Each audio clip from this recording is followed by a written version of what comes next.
Okay, let me just see if we have anything here. Okay. Here's one. I'm in Thailand now. What a coincidence. I wonder if you can share your thoughts regarding whether it would be more relevant to refer patients, people to the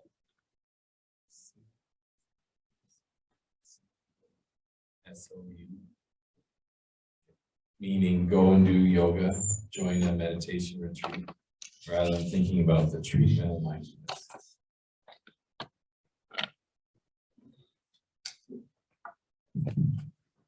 So the question of retreats is a good one, and especially since we're in a mental health context. The retreats can be pretty intensive, like 3, 5 long retreats. So you can think of it from a psychodynamic perspective, like you're going way, way deep. All sorts of some traumatic stuff, some hard stuff can come up. And there are stories of people even going psychotic, and especially the warning would be if you have an active, let's say you have acute depression, acute anxiety, let's say you have acute suicidality, let's say you have severe personality disorder, or let's say you have had substance abuse recently. If you go into a retreat where you're just with yourself, that's going to be scary, and often the unfortunate thing about retreats is if you have a really good teacher, they might even be able to manage that. But a lot of these organizations are kind of run by volunteers who have limited mental health training. So, but that's, I guess the other question is really more about, well, you have this context of intervention, and I think in a way it's almost like every human being is on a little journey, and 100 paths lead to Rome, and so you kind of bump in the dark. Some people will gravitate to yoga, some people will gravitate to meditation, some people won't want any of that. They want to go for a jog in the park, they want to just have an hour to chill out and do nothing with you, so, and not even meditate. So I think there's that too. Human beings can just grow in their own ways, and I think that's the key to take home today too. Is like, sure, there are these interventions. Sure, there are even things that predate interventions, like retreats or types of practices. But really, if we move outside of the treatment context, people can just kind of gravitate to what it's almost like let life teach you, but do it in a safe way. Yeah.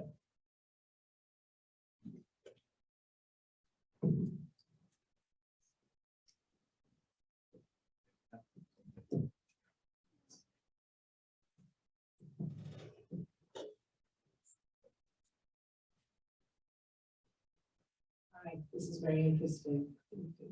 Hi, Bassam. Nice to see you again. I'm wondering, what I was intrigued by was your slide about money. Okay, and also if each of you, money and ethics. Okay, because we often get patients who become severely depressed, right? And they're not making enough money. Okay, or we feel that some of the activities they're involved in are unethical in terms of what's our stance as therapists. In family therapy, there's one well-known family therapist who's deceased called Ivan Versmeny-Nash, that started contextual family therapy, where he talked about fairness and ethics in family therapy.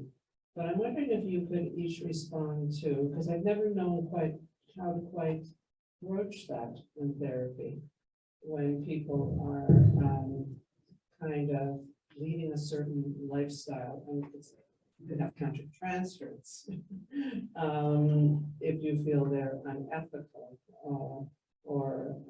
but I'm wondering generally how each of you, and even people struggling with cancer, and so Versmeny-Nash talks a lot about end-of-life issues.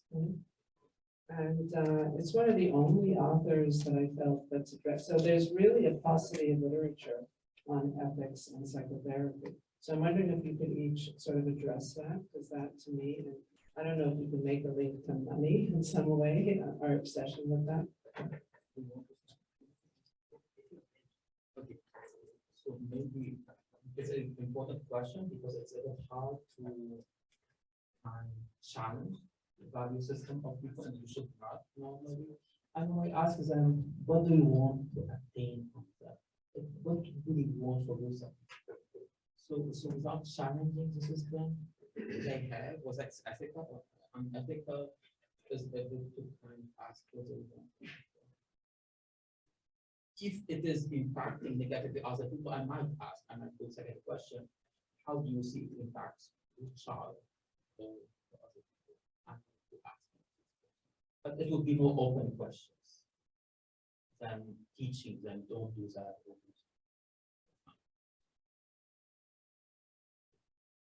Well, I'm pretty much on the same here with you.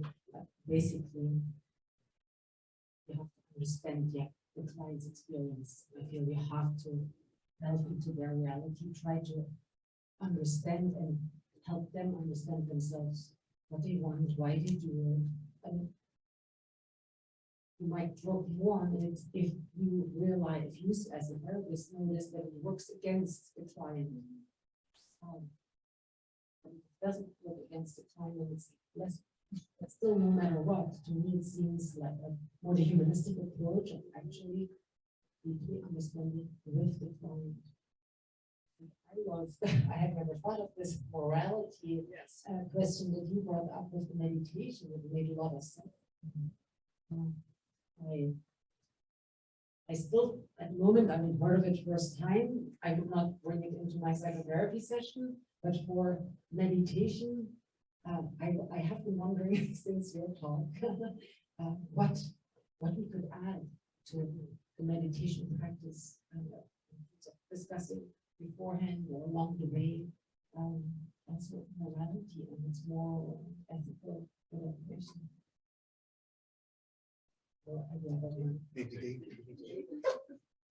Yes. Thanks for the question. I think in the perfectionism literature, yeah, we kind of agree, don't try to reduce certainly like high standards or perfectionism, because often that's a non-starter. It's like, you want me to fail?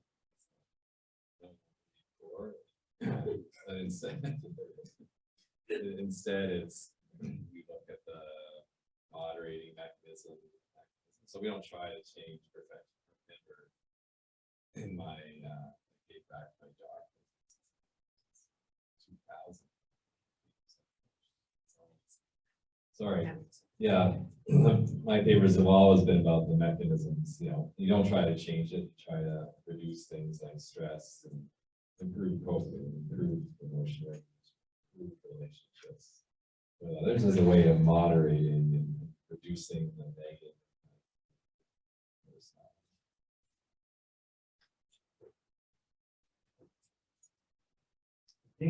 I mean, it's two pieces of the question. I think my colleagues answered really nicely.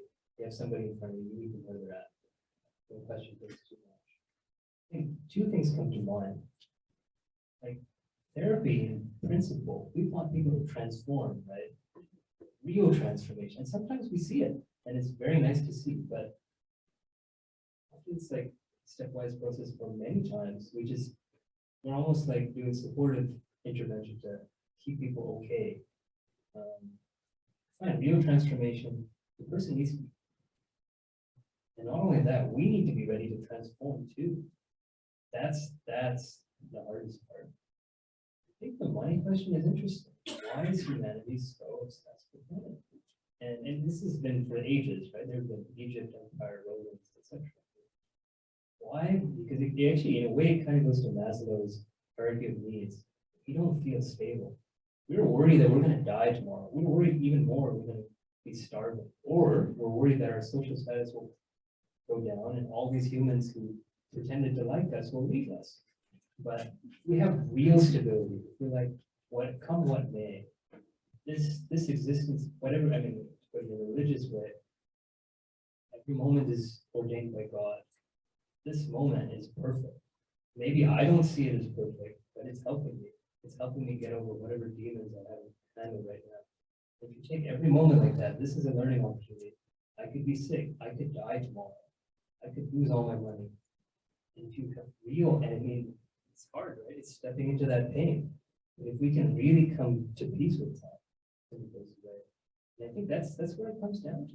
That's actually in a way the self-interest is really I'm scared, or I'm scared then leads us to I'm angry, or now I'm depressed because I'm just things aren't working out the way I want to. But if we just let go of it and say, hey, this is my life, I accept it, I'm okay the way I am, and let's see how this plays out. And that doesn't mean accepting who you are doesn't actually mean giving up. It actually means like being that sail. The wind will push you and you will go where you need to go, having that faith that I'm okay, I'm doing the right thing, and allowing yourself to suffer. It's tough. But in terms of the profession, I do think our financial ruin, I mean, I'm the guy who's gonna go and become a monk, basically. I'm the weirdo, okay? You know, I would have done it several years ago. I had mercy on my parents and my in-laws. That's really the, you know, but I'm the weirdo. I understand. There's a freedom in that. I mean, you come with me. But I think we cheapen both meditation insurance, but we also cheapen psychotherapy because of the emphasis on money. I think the donation model has a basis, and I think people will. I mean, I think if we move in that direction, we can actually, when we were in villages, we actually cared for each other. We say, hey, I have a loaf of bread. You know, let me give it to all my, you know, my community. And I think if you were a therapist in that kind of village and say, hey, I took care of your son had autism, or your mom had depression, or your couple's having this, you know, almost a divorce, and you kind of help them come to. I think people would freely donate. I think that's moving from just me to everyone. But it's a quantum leap. It's a game changer. But each person can kind of look at it.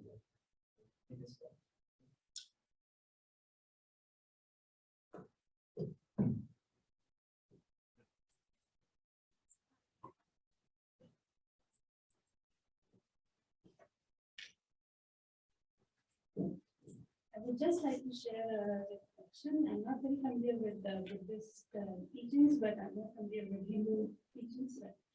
And without any intention to promote any text, Bhagavad Gita talks about the difference between the sense of self and the ego. So, like, let's say if we take the phrase of I am, so ego would place more emphasis on I am, rather than sense of self would place on I. And I am can give more space to self-acceptance, rather than ego would focus on perfectionism. And I think maybe there are a few thoughts here, but in Sonia Rupin's model of stress management, nuts, she also talks about ego threatening. Lego. So I guess it helps me, you know, when I have a day, some intervention doesn't go the way it should have. So you know, my ego gets hurt, and then I repeat to myself what my mother used to tell me, that a bad day for the ego is a good day for the soul. So it helps me take a step back and just take it easy. Thank you.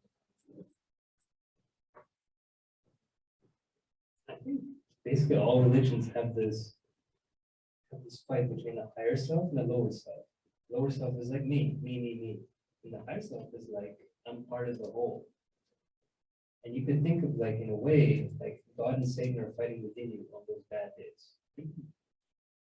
And the part of you that suffers, the part of you that wants things, that's the little me. But the big you is just observant, peaceful. And it's almost like the party that's hugging the small part. You're like, look, you don't have to cry. In fact, you don't really exist. You just think you exist.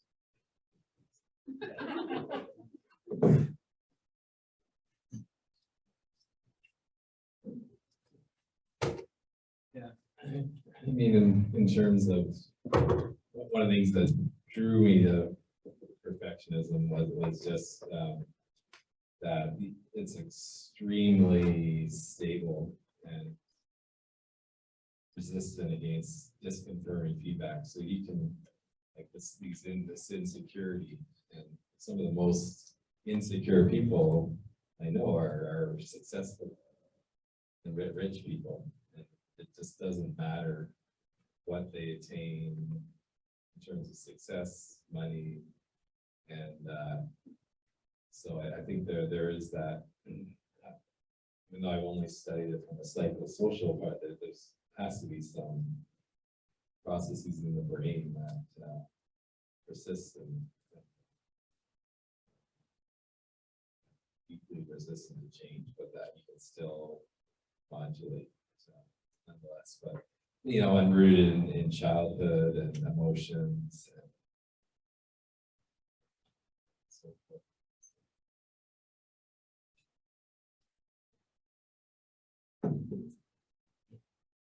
Questions? Yes, thank you. Hi, my name is Julian.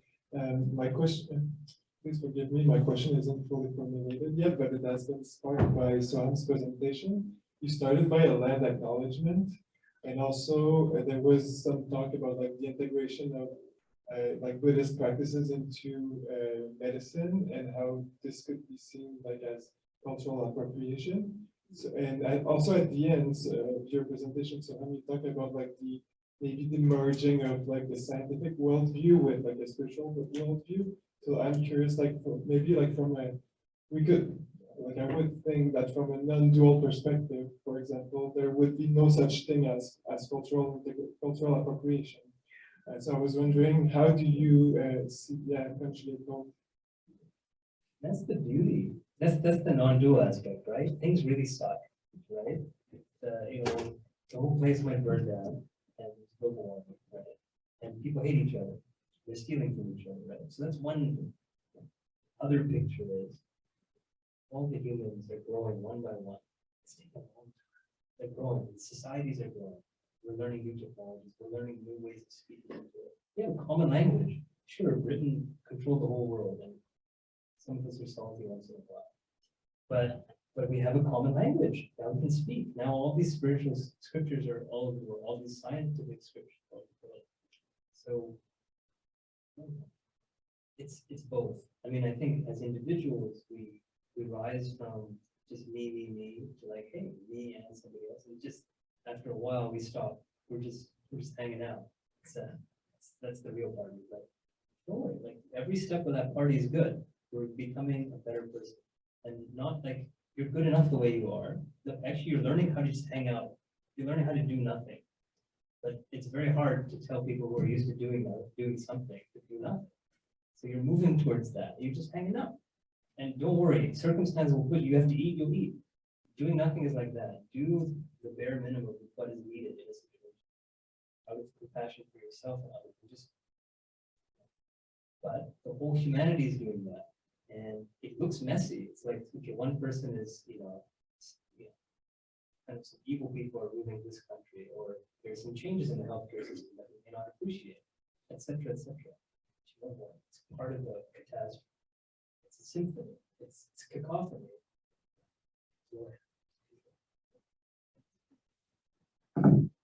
So, cultural appropriation. Are you wondering or proposing, want to know our opinion about practices from different cultures, from different countries that are used, let's say here in Montreal, and if that is a cultural appropriation or not, acceptable or? Yeah, well, I was wondering, how do you combine both? Because on one hand, there is such a thing as cultural appropriation, and on the other hand, there's no such thing. Like we could say that there has been like one global culture since the beginning of humanity, for example. So from that perspective, there's no such thing as cultural appropriation. But like, because I'm wondering, like, with this non-dual perspective, there's also the contrary to it would be like a process of othering. Like, because you talked about ethics, like to me, like the ethics of non-duality is knowing that you're not the other is you and you are the other. So the way you treat the other is the way you treat yourself. But within our society, because we feel separate from the rest of us, there's this process of othering, of like othering other culture, of othering other people, other practices. And also we saw it with like with the woke culture. Like now there's a game of like I'm including other more than you are, but that exclude the ones who are not including the others.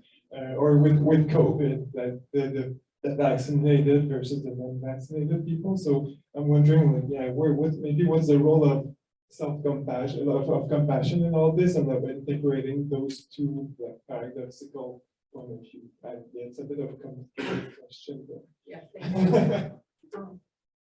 I always want to go to the computer and look up the cultural appropriation. I always feel like that when I hear about it because it's so puzzling in my mind.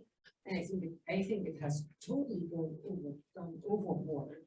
Because to me, it seems a good thing. Well, there is meditation that comes from a different culture that people find helpful.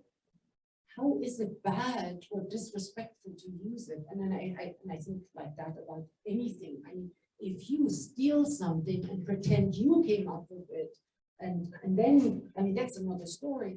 But if you respect, we don't even have to be like all globally the same. We can be very different. I love this about Europe, that every country is so close and so different.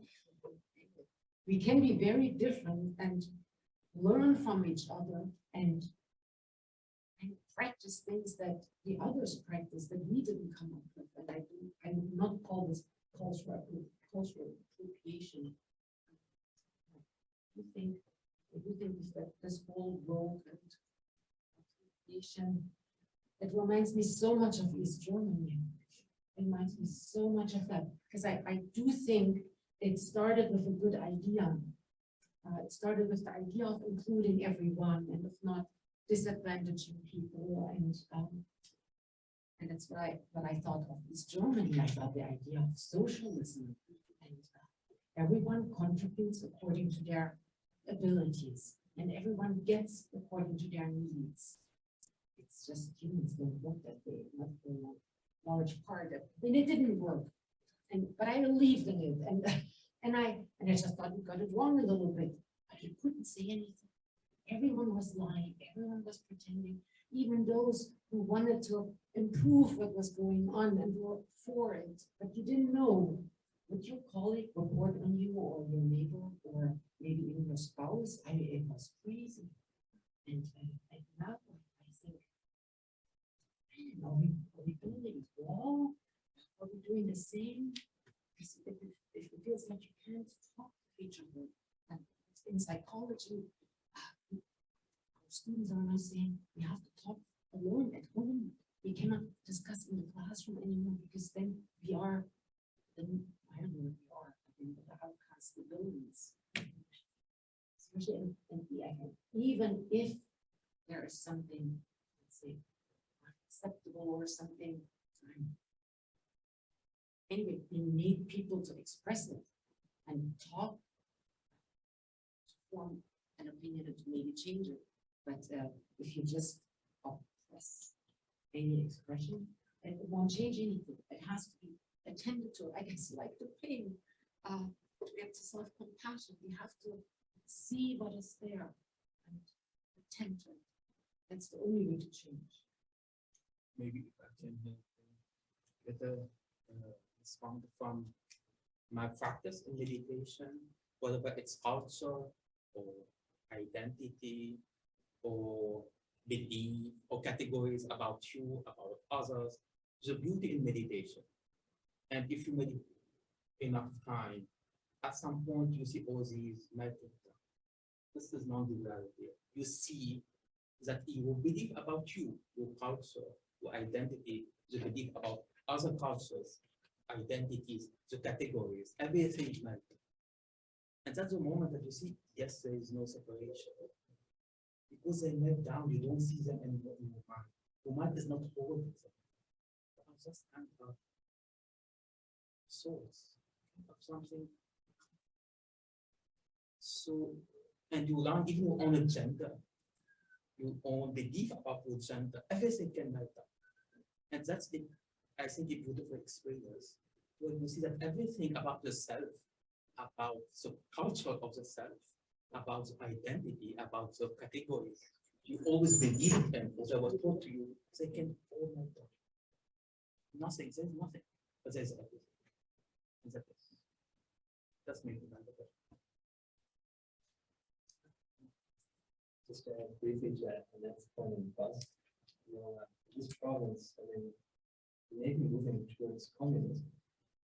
I mean, I'm just saying, and just be aware of what she's saying, but she talked about East Birmingham, and I think the censorship. So on the one hand, I mean, let's think about a baby, right? Baby has to stumble and sometimes break its head. That's how it learns.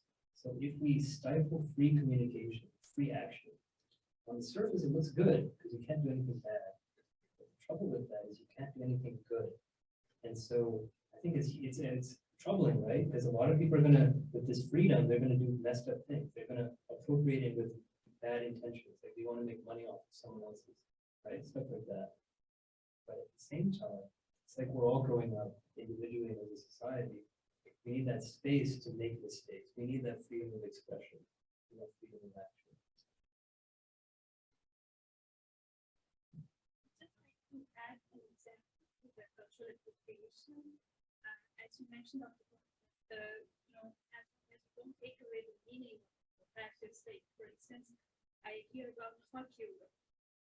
That doesn't exist in India. I mean, I was surprised, what is this hot yoga? But ultimately, it's hot yoga. Hot means stubbornness, and through stubbornness, how do you gain oneness to with the superior power?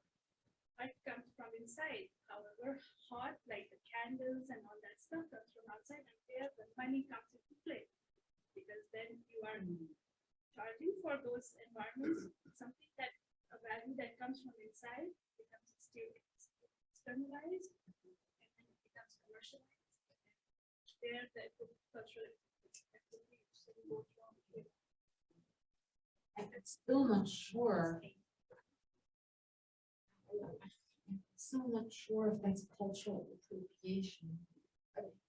I don't know much about yoga, but I have a client and he said he went to a hot yoga and it was like the room was totally overheated and they were doing yoga. And it felt so good. It felt so good. And I was so happy to hear this for him. And I don't know, what is it? What would make, I don't know, maybe we should, I mean, if you think that is, or if you feel that is cultural appropriation, then maybe we should ask, like, in which way it offends you or someone, or which way you feel it takes something from you. Then I think I would like to learn and know. But at first hand, I would think, wow, good that someone came up with this and good that they offer these courses. I wish you would go every Monday. But he stopped. No, because I think it really helped. So, yeah.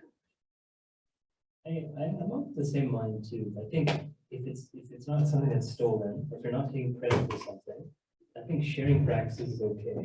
But actually, the example of yoga is such a good one, because if you look at one of the central tenets, I mean, it's hidden. It's actually in the scriptures. It's a very important thing. So we do asanas with postures in yoga, right?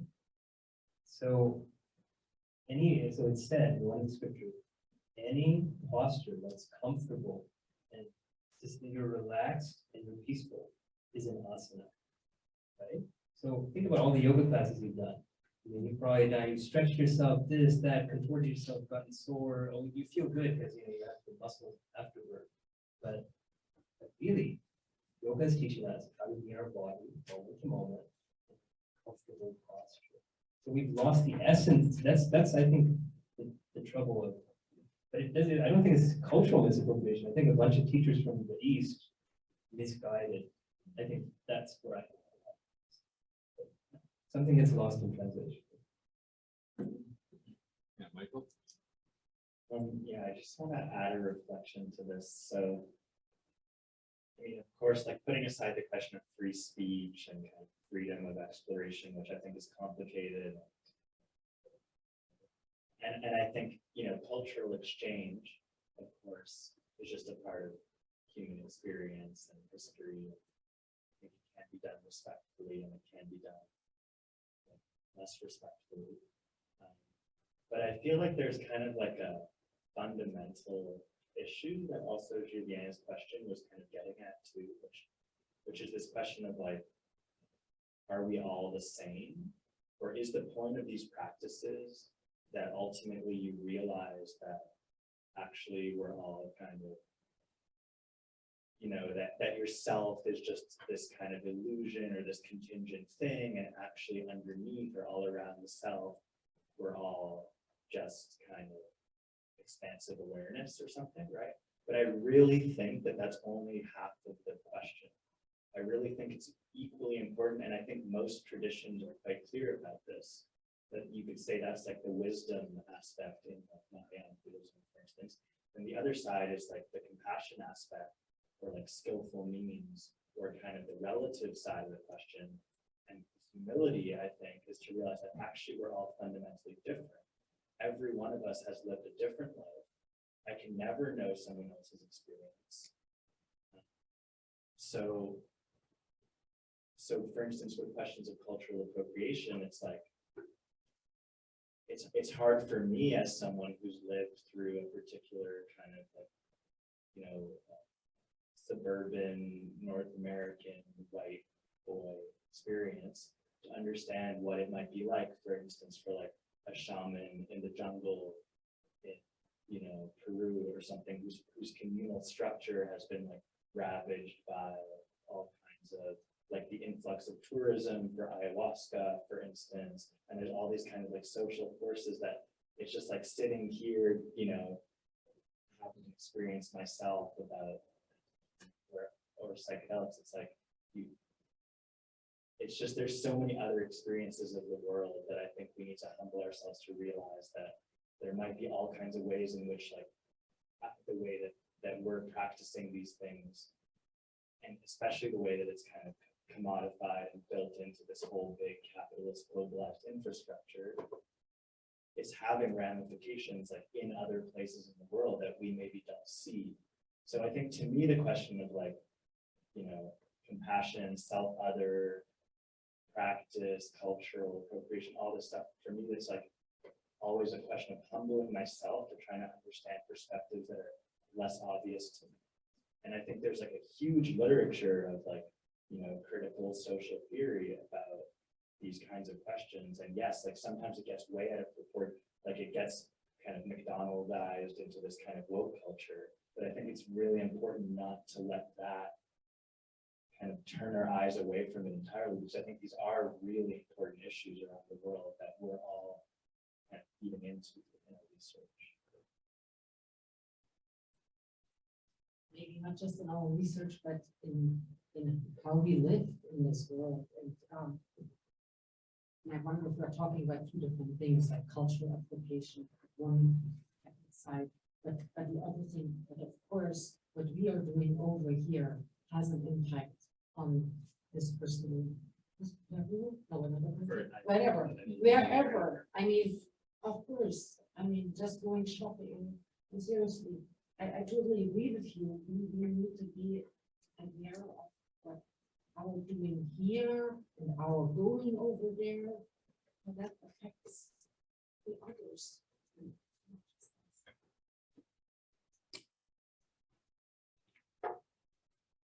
Yeah, these are really good points. I think if I go back to the stuff about Buddhism I was talking about, the emphasis is actually, the danger is more in doing the karma than receiving it.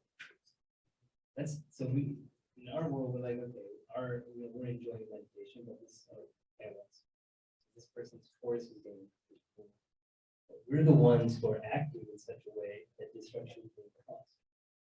So actually, if we take it from that lens, we have this freedom to wreak havoc, and we are. But we have this acceptance that, hey, look, this is where I'm at. This is the havoc I'm feeling. This is kind of my civilization's feeling. I can't change my civilization, but I can change my actions. And I think each person in each civilization has to make that. It's tough to watch as a standby. What are we doing? I love that. I love that. Like we each start with ourselves, and maybe you can move something big too. But if we each move ourselves think about how many more new clothes we need. I mean, how do I write to my neighbor? Starting. I love the way, Martin, how you put it, between these two poles. The pole of non-self, non-existence, nothing is there. There is nothing in me that differs from others, but there's nothing in me also. It is all empty. And understanding that I don't understand. Understanding that I don't know who is the other. Even though there is nothing at the moment of meditation, seeing that there's nothing in me that is different or is permanent or stable or whatever. But at the same time, accepting that I don't know the other. Sometimes I experience that there's nothing in me that I can assume that the gender identity, for example, for the other person should be nothing. This would be a very wrong assumption because it depends on their experience of it. So this is very beautiful. Thanks. Yes, thank you all so much for your talks. I'll try to keep it really short. I'm just wondering, what's another word? Like if you were to reword, find a new word for perfectionism, what would that word be? Because to me, there's nothing perfect about perfectionism, and it looks like perfectionistic people. I mean, I don't want to like load it too much with my like own personal biases, but I'm just wondering, like from your clinical or like academic experience, also, like what percentage of these people, for example, like achieve their desired, perfect outcomes, or do they ever feel like they've reached the perfect? Or also like in the literature or in therapy, how much is it discussed the definition of perfect for that person? For example, like do they mean happy or do they mean successful? And then to what things do they attribute success? So, and like I don't want to frame it too much, but like are they maybe just trying to escape, or like is it a fact of like not being able to accept your present self or present life? I mean, there's certain domains, so some people it's just perfectionism in, say, a work domain. Other people, it's across different domains, wanting to be perfect in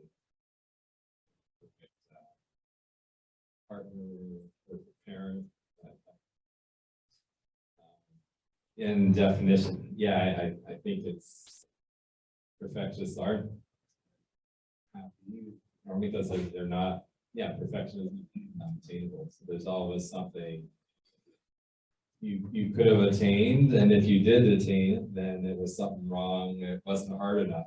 There was some way to doubt, and it's really the insecurity that's really driving it more than anything. So a true perfectionist, I don't think you ever really feel like you've attained perfection. Would you say that's related to fear? Fear of failure?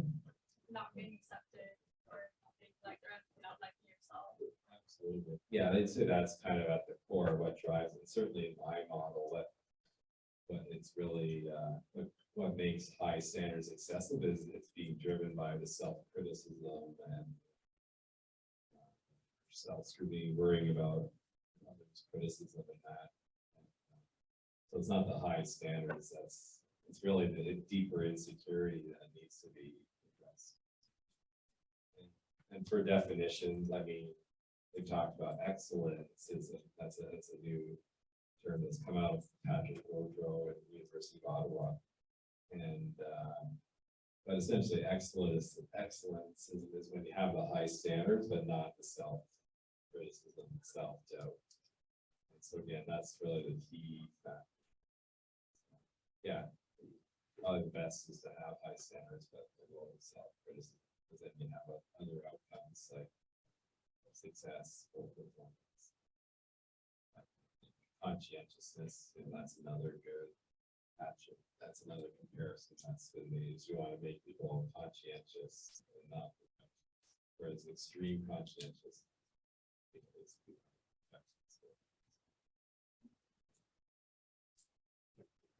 Any other questions? Oh, Brian. We're setting a record in terms of how long this is done. Thank you.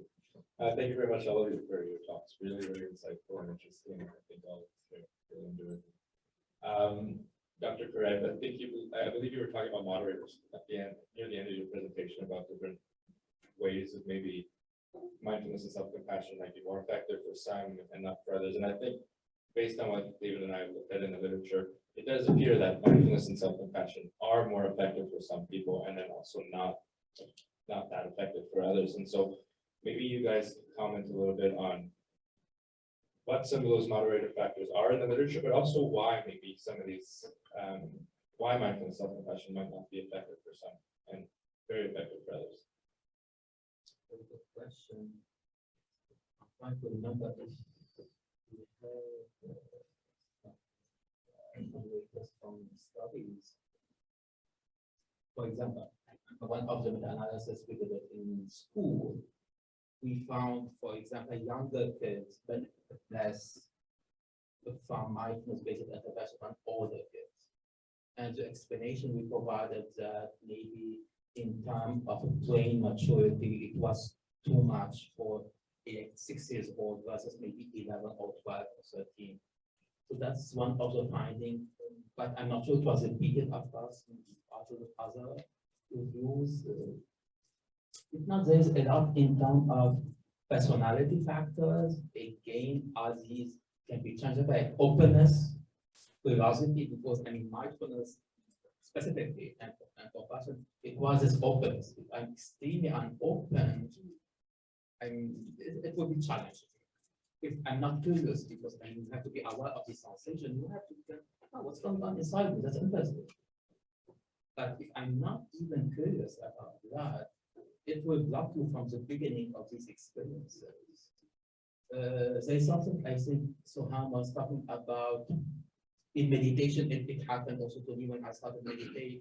You face things, and without saying it in a bad way, but you face mistakes with it. And mistakes is not like just I screw up on the paper or that, but maybe things that you did that are ashamed of, that really deeply ashamed of, unhappy about.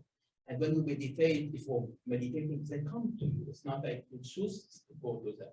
They come to you. Now, how you can hold them in awareness and maybe forgive. Somebody talked about self-forgiveness. So there are these, I think, elements can most likely be hindrance or can help in mindfulness. There's attention, certainly, because if you see all definitions of mindfulness require some direction of attention. Now, if there are difficulty in attention, it's more challenging. I think there's a lot of cognitive personality factors and other factors that are related. I can think of three that clinically just convince for that. One is someone who's had like a huge trauma history earlier in life. Or very severe personality issues. The other would be someone who's very somatically anxious. Some people are just, they can't tolerate any physical sensations in their body, they get overwhelmingly anxious. The third type is someone who's obsessional, almost to the point of OCD. Sometimes you see people with OCD level. And they're kind of stuck in thoughts and they can't move themselves to experience.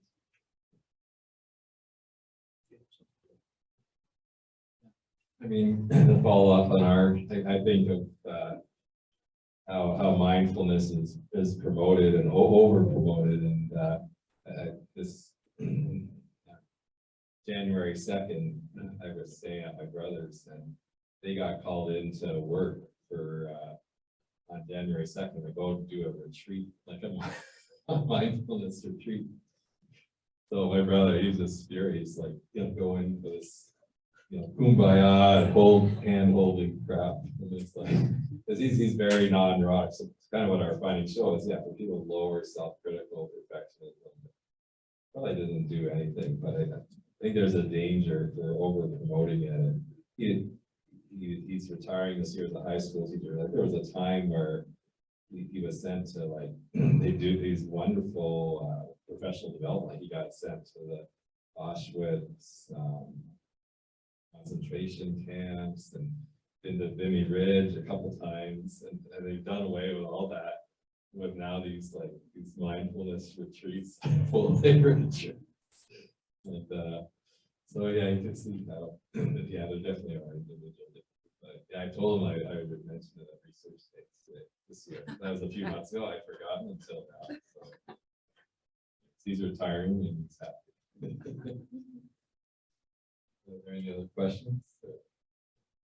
Okay, well, that's a real record. I normally we're done by noon, and so thank you so much for your interest.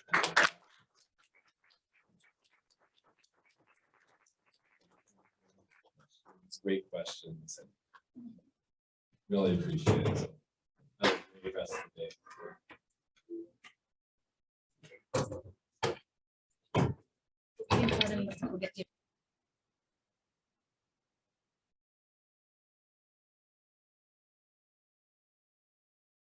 Oh, Bella, Bella, Bella, Bella. Oh, Bella, Bella, Bella. Oh, did you want to see